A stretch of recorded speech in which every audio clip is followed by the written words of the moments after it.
السلام عليكم خوتي خواتاتي، كنتمنى انكم تكونوا بخير ومرحبا بكم في فيديو جديد. على خطى بن علي اللي قال ان المغرب تحول من مشروع دولة اسلامية الى مشروع دولة ليبرالية، التي انتقل فيها المغرب من مشروع دولة إسلامية إلى مشروع دولة ليبرالية ديمقراطية اجتماعية. وعلى خطى الحكومة الحالية اللي صبحات كتهاجم في المؤسسات السامية ديال الدولة واللي الرؤساء ديالها كيتم تعيينهم من طرف الملك.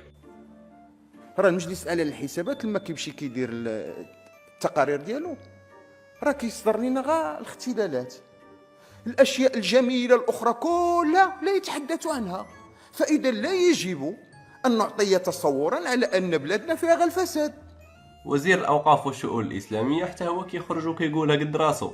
وقال لي من جمله ما قال لي العلمانيه كتصدمكم. قلت ليه لا. قال لك كيفاش داك الشيء ماشي لا؟ قلت ليه لان حنا علمانيون. قال لك كيفاش؟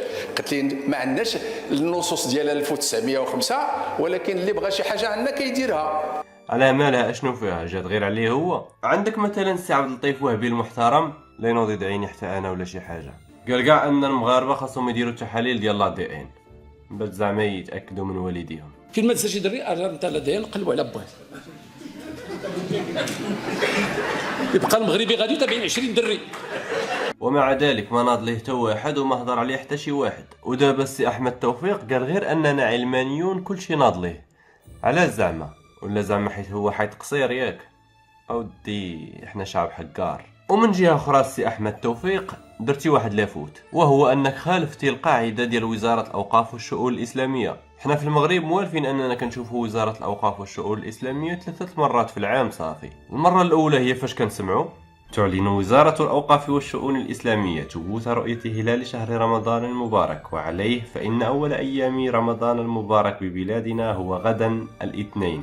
أهله الله علينا باليمن والبركات، وتقبل الله منا ومنكم صالح الأعمال. والمرة الثانية هي فاش تعلن وزارة الأوقاف والشؤون الإسلامية أنه تم تقدير زكاة عيد الفطر لهذه السنة نقدا في 20 درهما. تقبل الله منا ومنكم صالح الأعمال، وعيدكم مبارك سعيد.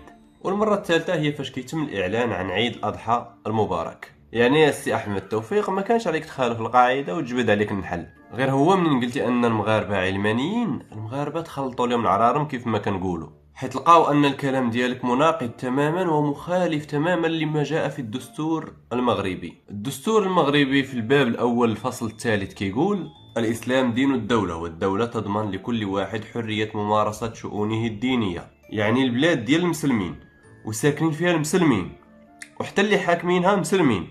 ها انت شوف. الحمد لله والصلاة والسلام على مولانا رسول الله وآله وصحبه. حضرات السيدات والسادة البرلمانيين المحترمين، الحمد لله والصلاة والسلام على مولانا رسول الله وآله وصحبه.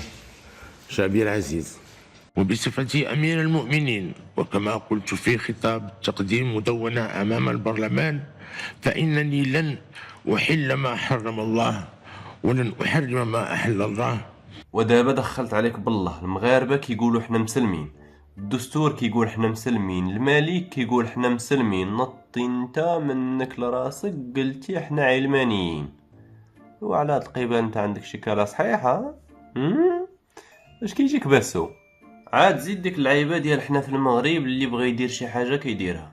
كيفاش زعما ما عندناش قانون في البلاد حنا ولا كيفاش؟ ماج حنا دوك لي زانديان هذوك اللي كيقولوا هازين دوك الرماح وكيصيدوا شدوا بنادم ويبقاو يلووا فوق العافيه. ودي لا حول ولا قوه الا بالله العلي العظيم. المهم الخوت، باش بلا ما نطول عليكم، غادي تكونوا لاحظتوا انه من شحال هذا كاين واحد الهجوم على الاسلام في المغرب.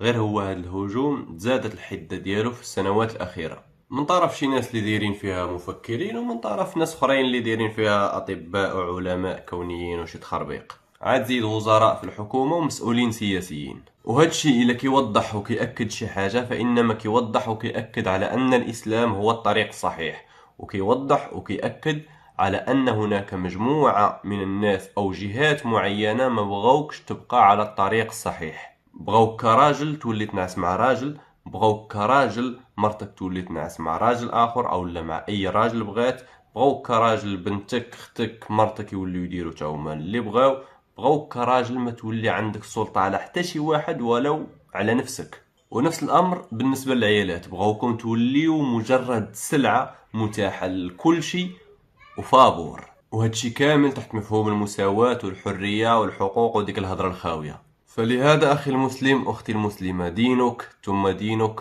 ثم دينك. عنقو بيديك بجوج وقرم عليه برجليك بجوج وعضو بسنانك. قاع عندنا هفوات، قاع دايرين ذنوب، قاع دايرين معاصي، ولكن عمرك تفسخ جلد ديال الإسلام.